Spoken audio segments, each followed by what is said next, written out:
morning, everyone. This is Tony from Her Homestead Skills, and our day of jihad has come and gone.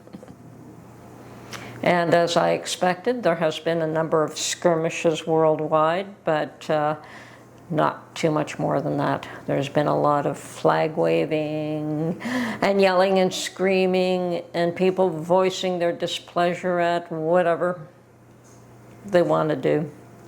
But in the end, even that call to jihad for a day of jihad is a bust. And I'm glad that it ended as almost painlessly as what it did. Yes, there were a few issues and a few incidences, and I believe that there was at least one person was killed and perhaps more than that, others injured, but it was absolutely minimal. And I'm glad it ended that way, and because I believe that that whole thing was just a call to hide behind the rest of the world. If they could get the rest of the world to get behind them, they could justify their position. Unfortunately, the world is not behind them. Yes, there are some that are, but there is probably more so that are against what has occurred. And so here we are once again divided into for and against certain individuals and certain groups. And I would like to say that one life is just as important as the next one, and every life is more important than a piece of land. So I think that this isn't a fight for a piece of land. This is a hatred that goes back thousands of years. And it should end. And it isn't for land, because if it was for land,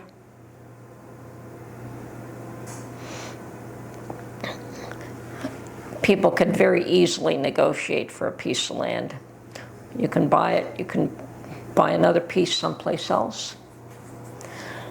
The land is not the issue. And when people start accepting the fact that the land is not the issue and look at what the reality is, maybe it can be fixed. Okay, there is a lot of fear out there. There's a lot of hatred out there. I don't intend to live in fear. I intend to get out and about. Mark has gone fishing with his buddy for the day, so we intend to live. I don't intend to cower.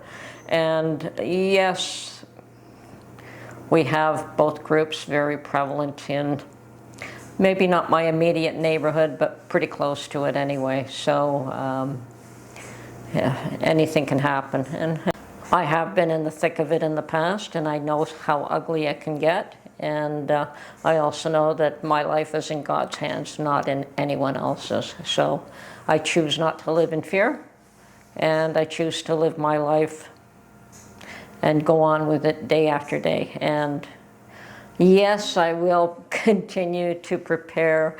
I will continue to stock up food, because I don't control what goes on out there. And yes, it can escalate and it can get ugly, and people are afraid. People are afraid, and they're being made to be afraid. And I would say fight that fear. Fight that fear. Control that fear. Control the sadness and rise above it. And I know sometimes it's hard. Yeah, the slaughter and the rape and the pillage and the killing of innocents is supposed to instill fear, and I'm sure it does, but it also created another effect. It also created the resolve to make sure that this never happens again, and it was brutal, definitely brutal, but it's not the first incidents of brutality. We also have the women in Iran still fighting to this day. Give them credit for that. It's been over a year that they've risen up against aggressors, and a lot of them are still walking around without their head coverings and defying oppressors. So if they can do that in that environment, I think we can stand up to fear here, where we have a lot more support and we have the right of self-defense in an environment that understands the right of self-defense. So yes, will not fear. Refuse to live in fear. That is the intent. The whole intent of the worldwide call to jihad was to create fear worldwide. And with fear comes control. Without fear, the bully collapses. So going on with the day, going on with the week, definitely be strong. Sometimes things have to get darkest before the dawn. That's what they say, that things are always darkest before the dawn, and I do believe that, and I do believe that it could get a lot darker. But I know enough to know that the sun always rises. The sun will come up the next day. And yes, there is the dark night. There is evil in the world. There is all of these things that we have to pass through. We do have to pass through, but know at the end that the sun will rise. And some will call it that God returns. And yes, God wins in the end.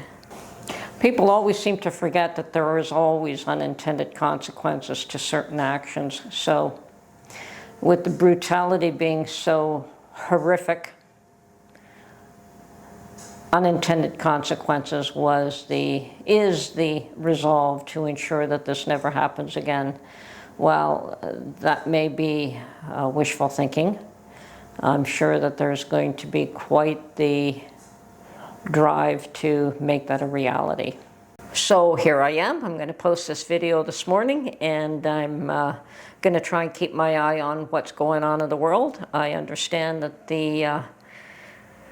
there is going to be an attempt to free the hostages. I hope that that is successful, whether they are willingly given up. I would like to see if there is an army against another army, that they actually fight between themselves and keep the innocents out of it. Let's see if everyone can man up and do that.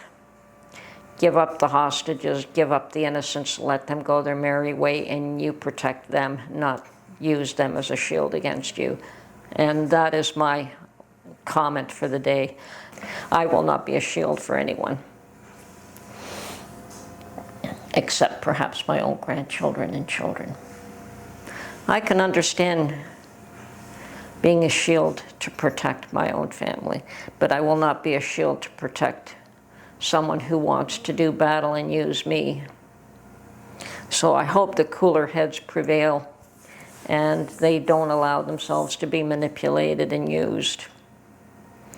And they move on and don't let the fear stand in the way of them making a decision that's good for them and their own families and their own children.